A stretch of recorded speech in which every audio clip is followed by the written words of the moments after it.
Hello guys, welcome back to the channel. Today, I'll walk you through how to set up Zoho People in 2025.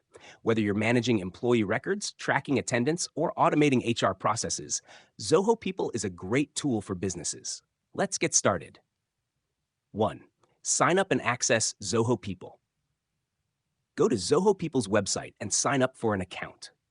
Once logged in, navigate to the dashboard where you'll find HR features like employee management, attendance tracking, and leave management.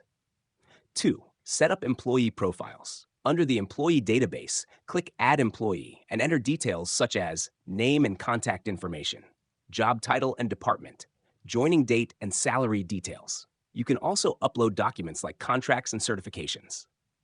3. Configure attendance and leave policies. In the attendance section, set up time tracking by enabling geofencing and GPS tracking for remote workers, biometric or QR code check-ins for office employees, custom work shifts for flexible schedules. For leave management, define leave types like sick days, vacation, and remote work, and automate approval workflows. 4. Automate HR workflows.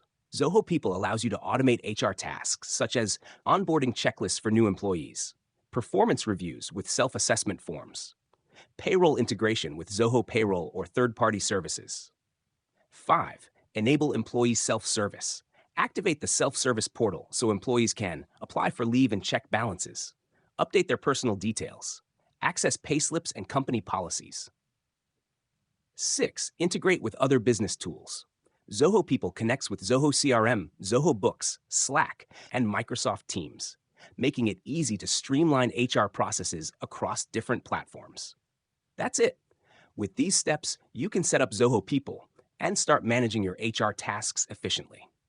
If you found this guide helpful, don't forget to like and subscribe for more tech tutorials. See you in the next one.